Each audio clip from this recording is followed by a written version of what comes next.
하나님과 진정한 친구가 되길 원하십니까? 여러분도 하나님과 진정한 친구가 되기를 원하십니까?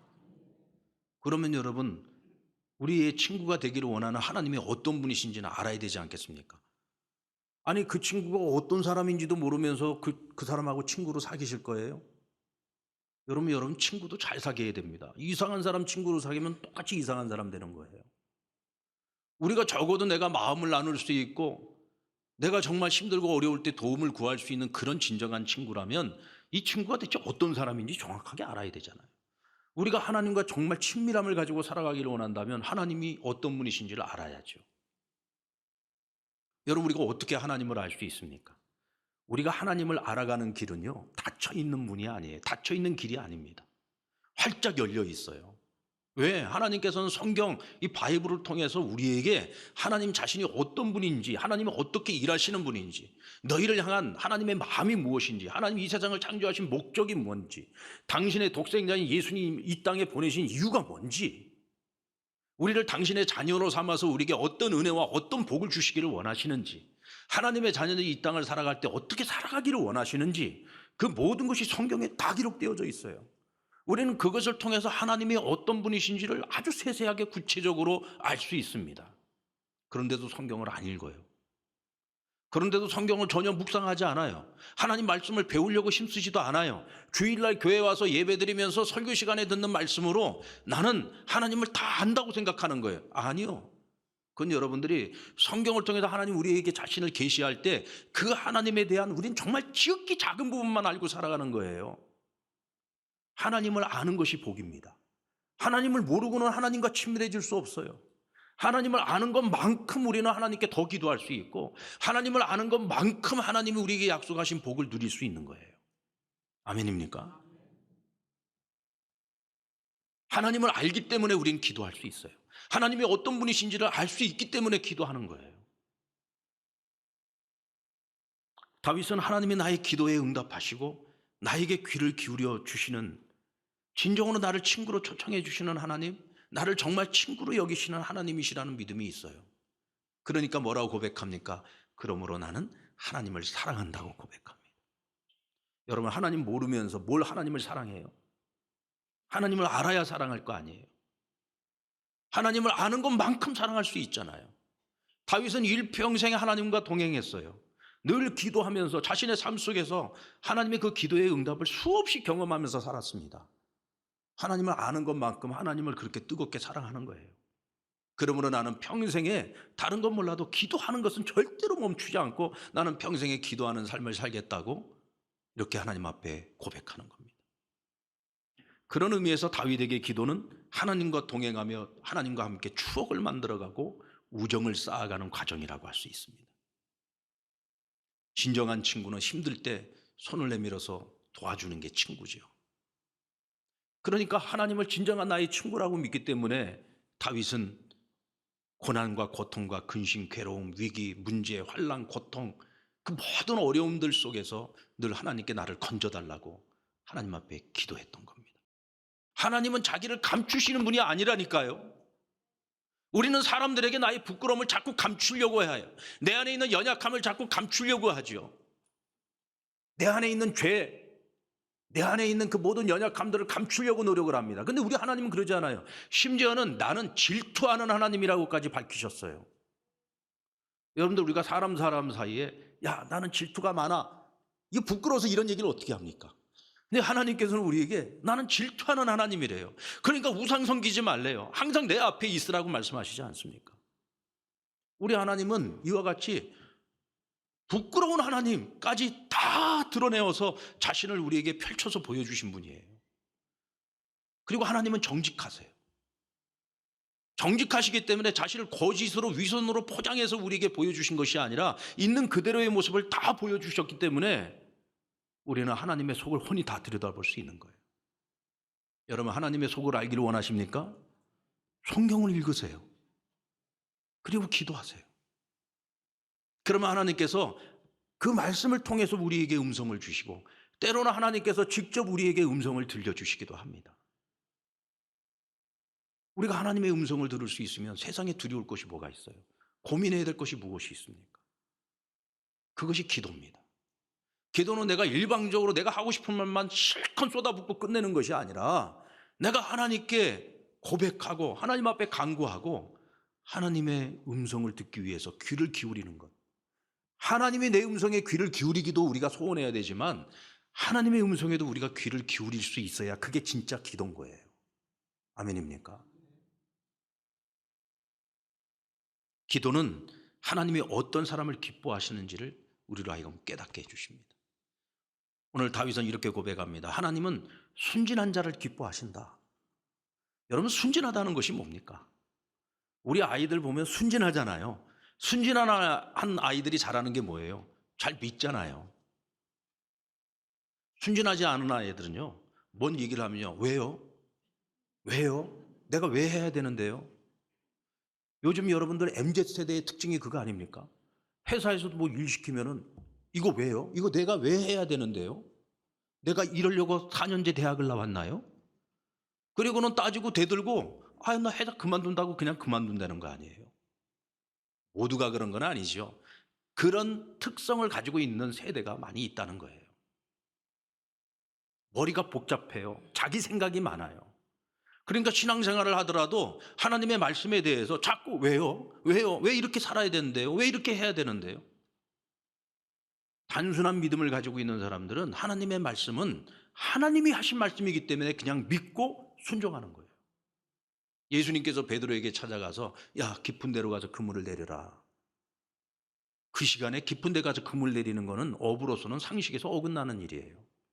그러나 베드로가 뭐라고 얘기합니까? 주께서 말씀하시니 제가 주께서 말씀하신 대로 그물을 내리겠습니다라고 고백합니다. 주께서 말씀하시니 내가 그대로 순종하겠다라는 뜻은 뭐예요? 내가 당신을 믿습니다라는 뜻입니다. 주님을 믿으니까 주님의 말씀에 순종하겠다는 거예요. 우리가 하나님을 믿으면 하나님의 말씀 앞에 순종하는 거예요. 그것이 상식적으로 내가 이해가 되든 안 되든 상관없이 주께서 하라시니까 순종하는 거예요. 아멘입니까? 이게 순진한 자입니다. 그러니까 예수님께서 비둘기와 같이 순결하고 뱀같이 지혜로운 말씀을 주셨어요. 그럼 비둘기같이 순결하다는 것은 무슨 의미냐? 이 단순한 믿음을 말하는 겁니다. 이 베드로 같은 믿음이죠. 주를 믿으니, 하나님을 믿으니 하나님의 말씀 앞에 그냥 무조건 순종하는 거예요. 뭐 내 생각을 가지고서 이게 될까 안 될까? 이게 말이 되나 안 되나? 이게 아니라 하나님을 믿으니 하나님의 말씀 앞에 순종하는 것. 이게 비둘기 같은 순결함이다. 그럼 뱀 같은 지혜는 뭐냐? 뱀처럼 술수와 모력에 뛰어난 자가 돼서 사기꾼이 되라 뭐 이런 뜻입니까? 그게 아니죠. 여러분, 우리가 세상에서 살아갈 때 우리는 세상을요, 믿음만 가지고 신앙만 가지고 살아갈 수 있는 것은 아니에요. 여러분들이 각자가 자기가 하고 있는 일들이 있잖아요. 내가 지금 살아가고 있는 그 분야가 있지 않습니까? 그러면 그 자리에서 여러분들은 최선을 다해서 세상에서 배워야 될 것들이 있다면 열심히 공부해서 열심히 배워야 돼요. 그 분야에서 여러분들이 절대로 필요 없는 자가 되면 안 되고 쓸모 있는 자가 돼야 되는 거예요. 열심히 공부해야죠. 열심히 배워야죠. 열심히 개발해야죠. 그래서 필요 없는 자, 무능한 자가 되는 것이 아니라 유능한 자가 되어야 되고 사람들에게 선한 영향을 줄 수 있는 사람이 되어야 되고 없어서는 안 될 사람이 되어야 되는 거예요. 회사에서나 조직이나 어디에서든지 여러분들이 꼭 필요한 사람이 되어야 되는 겁니다. 이것이 뱀 같은 지혜라는 거예요. 그럴 때 하나님이 우리의 기도를 들으시고 합력해서 우리를 세상에서 높여주시고 우리를 통해서 하나님이 영광받아 주시는 거죠. 아멘입니까? 그 모든 것을 이루어가는 일에 있어서 여러분, 기도가 꼭 필요하다는 겁니다. 우리가 어떻게 지혜를 얻을 수 있어요? 어떻게 내가 세상에서도 주목받는 인생을 살아갈 수 있고 하는 일에 형통함을 이루어갈 수 있습니까? 열심히 배운다고만 되는 게 아니에요. 노력만 한다고 되는 것이 아니죠. 여기에 하나님의 도우심을 구하는 거예요. 나의 친구 되신 하나님, 언제든지 도와주시겠다고 말씀하시는 그 하나님께 우리가 도움을 구하는 거예요. 그럼 우리 하나님은 우상처럼 가만히 서 계시기만 하는 분이 아니라 일하시는 하나님이시란 말이죠. 내가 말한 것은 반드시 이루고 내가 계획한 것은 반드시 시행하시는 하나님. 우리는 그 하나님을 믿는 겁니다. 아멘. 그리고 여러분, 믿습니까? 믿으십니까? 믿으면 돌격하셔야 돼요. 믿으면 돌격하셔야 돼요. 믿기만 하고 있으면 안 된다는 거예요. 믿고 내가 구했으면 구한 대로 살아가라는 말입니다. 그래야 하나님께서 우리를 통해서 일하시고 우리를 통해서 응답하실 수 있는 거예요. 기도만 해서 되는 것이 아닙니다. 기도하면서 우리가 뱀 같은 지혜를 가지고 내가 해야 할 그 일에 최선을 다하시란 말입니다. 하나님이 알아서 다 해주시겠지 하고서 난 아무것도 안 하고 있으면 하나님이 일하실 수가 없는 거예요. 기도는 하나님의 선물을 받게 합니다. 먼저 평안함의 선물을 받아요. 7절 말씀해 보면 내 영혼아 내 평안함으로 돌아갈지어다 여호와께서 너를 후대하심이로다. 여러분, 천하의 사람 다윗도요, 기도의 사람 다윗도요, 수없이 많은 기도의 응답을 받았던 다윗도요, 막상 또 오늘 내 인생에 내가 해결할 수 없는 인생의 크고 작은 문제들이 찾아왔을 때 정말 그 일들을 내가 스스로 해결하지 못해서 가슴을 쥐어뜯고 고민을 하고 입이 다 부르트도록 잠도 이루지 못하고 그렇게 고민하고 괴로워하는 거예요. 이거는요, 믿음과 상관없어요. 아무리 큰 믿음을 가지고 있는 사람일지라도 지금 당장 내 인생에 그런 문제들이 찾아왔을 때는 오늘 다윗처럼 두려워할 수밖에 없어요. 그런데 여러분, 두려움 앞에서 무릎을 꿇는 사람이 있고 두려움을 극복하고 이겨내는 사람이 있습니다. 다윗은 어떻게 그 두려움을 이겨냅니까? 하나님 앞에 기도합니다. 하나님 앞에 기도했어요. 그런데 어떻게 기도하느냐? 내 영혼아 내 평안함으로 돌아갈지어다 여호와께서 너를 후대하심이로다. 하나님이 나를 후대하실 것을 믿어요. 하나님 내 기도를 들으신다는 것을 믿어요. 하나님이 이 사건, 이 문제, 이 위기 속에서도 반드시 나를 선한 길로 인도하실 거라는 것을 믿는 거예요. 그것을 믿기 때문에 하나님이 나에게 주셨던 그 평안함으로 돌아가자는 겁니다. 그래서 지금 내 영혼에게 지금 그렇게 호소하고 있는 거예요. 내 영혼아, 더 이상 두려워하지 말자. 하나님 내게 평안을 주시지 않았느냐? 그러니까 이 평안을 내가 다시 회복해야 된다. 어떻게 회복을 할 겁니까? 우리의 시선이 문제에 있으면요, 우린 계속 두려워할 수밖에 없어요. 그런데 기도를 합니다. 기도를 계속 하다 보면요, 나중에는 문제는 안 보여요. 하나님과 나만 있습니다. 그러니까 하나님이 원하시는 기도를 내가 하고 있어요. 문제는 다 사라져 버렸어요. 그 문제 때문에 그렇게 죽을 만큼 고민을 하고 괴로워하면서 전전긍긍하던 내가 이제는 내 머릿속에 문제는 사라지고 하나님과 나만 있고 나의 시선은 하나님을 향하고 있어요. 내 시선이 하나님과 맞닿아 있을 때 여러분, 하나님이 주시는 평강이 나의 머리끝부터 발끝까지 나를 주장하게 됩니다. 하나님의 평강이야말로 하나님이 우리에게 주시는 가장 큰 선물이죠. 그런데 이 평강을 어떻게? 기도를 통해서 하나님이 주시는 평강을 내가 받아 누릴 수 있는 거예요. 기도하지 않으면요, 절대로 평강 못 누립니다. 내 생각이 그렇게 많은데 어떻게 평강을 누려요? 하나님의 생각이 나를 주장을 해야 내 안에 평강이 임하는 겁니다. 그래서 기도해야 합니다. 사망과 눈물과 넘어짐에서 우리를 건져내신다고 고백합니다. 맞습니다, 여러분. 다윗은 수도 없이 이런 일들을 경험했어요. 하나님이 나의 눈물을 닦아주시고 넘어진 나를 다시금 일으켜주시고 내 영혼을 사망의 골짜기에서 구원해 주시는 것을 수도 없이 경험했습니다. 그래서 오늘 그는 10절에 보면 내가 크게 고통을 당하였다고 말할 때에도 나는 믿었노라 라고 얘기합니다. 내가 지금 크게 고통을 당하고 있어요. 그래서 막 두려움이 밀려와요. 그럼에도 내가 평강을 누릴 수 있는 이유는 뭐냐? 나는 믿어요. 누구를 믿어요? 하나님을 믿어요. 하나님과 동행하는 내 삶에 찾아오는 어떤 문제도 우연은 없어요. 그건 절대로 우연이 아니에요. 그것이 말도 안 되는 상황일지라도 그건 우연이 아니에요. 여기는 하나님의 계획이 있어요. 그렇다면 내가 무릎으로 나아갈 때 분명히 하나님께서는 그 끝을 선한 길로 인도해 주시고 합력해서 선을 이루어 주실 거예요. 그걸 믿는 거예요. 저는 바울의 이 유라굴로 폭풍 이야기를 좀 자주 하는 편입니다. 듣기 싫어도 들으세요. 276명의 사람이 한 배를 타고 지중해를 건너다가 유라굴로라고 하는 큰 폭풍을 만났습니다. 그 안에는 여러분, 전쟁터에서 수도 없이 삶과 죽음을 오고 갔던 사람들, 로마의 백부장, 로마의 군사들도 그 안에 배를 타고 있습니다. 배에서 잔뼈가 굵은 선장과 선원들도 있습니다. 그런데 그들 모두가 다 구원의 여망을 잃었다고 했어요. 자포자기한 상태였습니다. 그 폭풍이 얼마나 거대했는지 여기서 살아남는 것은 기적이었습니다. 그런데 유일하게 한 사람은 하나님께 기도합니다. 하나님께서 분명 나를 로마의 가이사 앞에 가서 복음을 전하게 하시겠다고 했는데 하나님, 나 여기서 이렇게 죽는 겁니까? 이 배에 타고 있는 이 사람들과 다 함께 죽는 겁니까? 하나님, 이 폭풍에도 하나님의 목적이 있지 않겠습니까? 주님, 제게 말씀해 주세요. 성경에는 없어요. 바울이 그렇게 기도했을 겁니다. 이때 하나님의 음성이 들려옵니다. 이건 성경에 기록된 말씀입니다. 바울아, 바울아, 내가 너로 하여금 반드시 가이사 앞에서 복음을 전하게 할 것이다. 이 배에서 함께 타고 이 배를 타고 함께 항해하고 있는 이 모든 사람들, 276명의 사람들을 다 너에게 줄 것이다. 이 얘기는 한 명도 죽지 않는다는 거예요.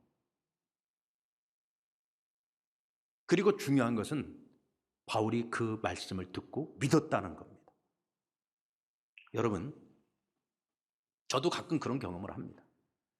정말 하나님 앞에 간절히 기도하며 나아갈 때 하나님께서 때로 제게 말씀을 주세요. 어떤 방식으로 말씀을 주시는지 제게 말씀을 주십니다. 그때 내가 믿음이 연약하면은요, 하나님이 분명히 제게 음성으로 주시고 분명히 하나님 내게 말씀을 주시는데도요, 그걸 믿지 못해요. 설마? 과연? 진짜? 내가 믿음이 부족할 때는 그런다니까요. 너무나 분명한 하나님의 음성으로 듣는데도 불구하고 나의 현재의 상황이 도무지 길이 보이지 않을 때에는요, 진짜 과연 그게 이루어질까? 의심하게 돼요. 오늘 여러분, 바울의 상황은 어떤 상황이에요? 거대한 폭풍이 몰려와서 지금 잔뼈가 굵은 선원들도 지금 자포자기한 상태예요.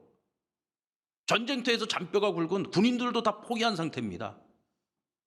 그런데 바울은 하나님의 그 약속의 말씀이 이루어질 것을 믿었어요.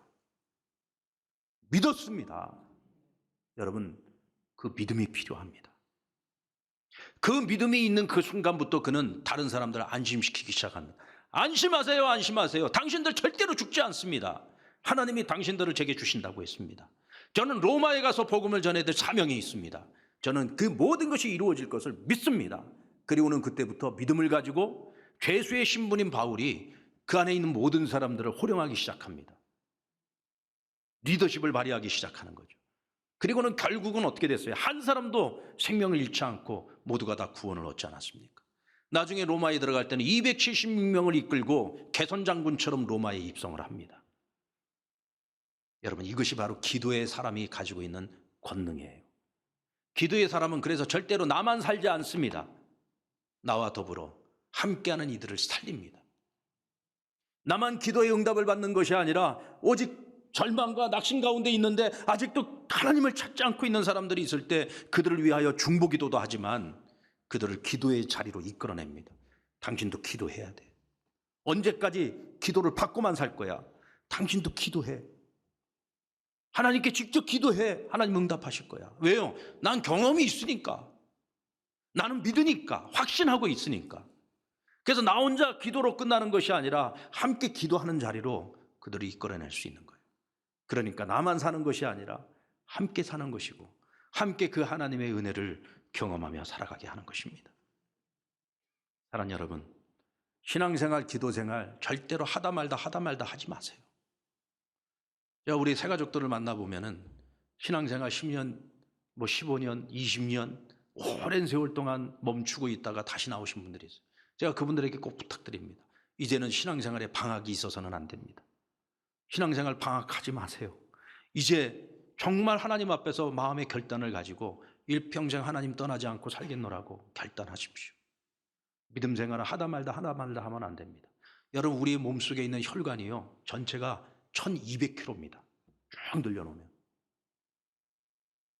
놀라지도 않으신 1200m도 아니고 1200km라니까요. 1200km. 그 혈관 속에 피가 매일같이 하루에 1,000회 이상을요 계속 돌고 있어요. 피가 계속 돌고 있는 거예요. 근데 일정한 속도로 피가 돌고 있어야 돼요. 그런데 만약에 혈관에 노폐물이 낀다? 그러면 뇌경색, 뇌출혈, 심장에서는 동맥경화가 생기는 거예요. 그럼 죽든지 불구가 되든지. 여러분, 한방에서는요 맥박 건진법이라는 것이 있죠. 한방에 가면은 이렇게 맥박을 짚어보잖아요. 근데 이 맥박이 1분에 70번에서 80번 정도를 뛰어야지 된답니다. 근데 맥박도 똑같이 일정하게 뛰어야지 이것이 빠르게 뛰었다 늦게 뛰었다 빠르게 뛰었다 늦게 뛰었다 이렇게 불규칙하게 뛴다, 엇박자가 난다, 그러면 이건 뭐예요? 이건 문제가 있는 거죠. 여기 우리 한의사 선생님도 계시는데 맞습니까? 맞지요? 네, 제가 틀린 얘기하는 거 아닙니다. 여러분, 우리의 몸도 그렇듯이, 우리의 혈관이 그렇듯이 우리의 신앙생활도 마찬가지예요. 하다 말다 그런 식으로 신앙생활 하지 마세요. 기도생활도 하다가 말다가, 옛날엔 내가 뭐 소나무 뿌리도 뽑았는데 그거 옛날 얘기잖아요. 지금 내가 하나님 앞에 기도 생활을 하고 있는가? 난 하루에 오늘도 얼마만큼 기도했는가? 매일매일 기도가 누적되어져 가야 됩니다. 기도가 누적되어져 가는 것만큼 응답도 누적되어져 가는 거, 응답이 많아지는 것만큼 우리의 믿음도 누적되어져 가는 거예요. 매일매일 규칙적으로 하는 신앙생활이 그래서 굉장히 중요한 겁니다. 사랑하는 성도 여러분, 기도에도 누적 효과가 있다는 사실을 꼭 믿으시고 매일 평생 하나님 앞에 기도의 삶을 살아가는 저와 여러분 되기를 바랍니다. 오늘 이와 같이 기도의 삶을 통해서 하나님의 은혜를 받고 누리며 살아온 다윗이 이렇게 고백해요. 하나님이 내게 베푸신 은혜가 너무 큰데 나는 무엇으로 하나님께 보답할꼬? 나는 이제 하나님께 무엇으로 보답할 것인가? 이게 두 가지를 고백을 합니다. 첫 번째는 내가 평생 하나님 앞을 떠나지 않겠습니다. 평생 하나님 앞을 떠나지 않겠습니다. 여러분, 하나님께 선지자들을 보내어서 이스라엘 백성들에게 끊임없이 요구하셨던 것이 뭡니까? 내게로 돌아와, 내게로 돌아와라. 여러분, 이 백성들이 뭐 그렇게 이뻐서가 아니에요. 목이 곧은 백성들, 날마다 하나님 앞에 반역하고 못된 백성들이지만 그럼에도 불구하고 너희가 내 앞에만 있으면 내가 너희 책임지겠다는 거예요. 내 앞을 떠나지는 말라는 거예요. 근데 이스라엘 백성들은 하나님께 돌아오지 않잖아요. 오늘 다윗은 하나님 무엇을 기뻐하시는지를 알아요. 우리가 하나님 앞에서 끝까지 살아주기를 원하시는 거예요. 내가 하나님 앞을 떠나지 않겠노라. 이 생명의 땅에서 내가 하나님 앞에서 살아가겠다고 고백을 하는 거예요. 여러분 꼭 그렇게 살아가시기를 바랍니다. 이것이 저와 여러분의 고백이 되기를 바랍니다. 그리고 나는 나의 모든 백성 앞에서 나의 소원을 여호와 앞에서 갚겠다고 합니다. 소원을 갚겠다는 거예요. 하나님이 나의 기도를 들으시고 일해 주시기를 원하는 것만큼 나도 이제 하나님께 내가 약속한 것을 이루기 위하여 나도 최선을 다하겠다는 겁니다. 그것이 나는 왕으로서 백성들이 증인이라는 거예요. 반드시 실천하겠다는 것을 약속하고 있는 거죠. 여러분, 우리가 아쉬울 때는 하나님 앞에 기도하면서 얼마나 많은 소원들을 합니까? 하나님, 내가 이 문제만 해결되고 나면 누구보다 기도 열심히 할게요. 전도도 열심히 할게요. 믿음 생활 열심히 할게요. 해놓고서 문제만 딱 해결되고 나면 언제 그랬냐는 듯이 또 세상을 사랑하고 기도도 안 하고 예배도 제대로 안 드리고.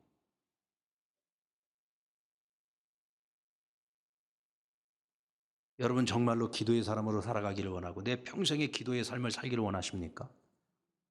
그렇다면 하나님이 날 위해서 일하시기를 원하는 것만큼 여러분도 하나님 앞에서 여러분들이 한 약속을 지키세요.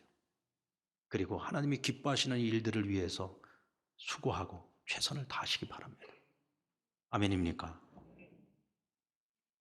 기도해야 시험이 물러갑니다. 기도해야 문제가 해결됩니다. 기도해야 영혼이 건강해지고 기도해야 우리가 마귀를 이길 수 있습니다. 기도해야 인생의 문제가 풀리고 하나님이 우리에게 힘써 복을 주실 수 있습니다. 여러분, 다윗은 하나님 앞에 내가 평생에 기도하겠다고 서원을 했는데 오늘 저와 여러분은 내 평생에 하나님 앞에 어떤 서원을 드리겠습니까? 바라기는 오늘 다윗처럼 우리도 내 평생에 하나님께 기도하며 살겠노라고 고백하는 저와 여러분 되기를 바랍니다. 우리 다 같이 한번 따라해 볼까요? 하나님, 내 평생에 기도를 쉬지 않겠습니다. 내 평생에 기도의 삶을 살겠습니다. 이와 같은 결단을 가지고 실천하는 저와 여러분 우리 모두가 되기를 주의 이름으로 축원합니다.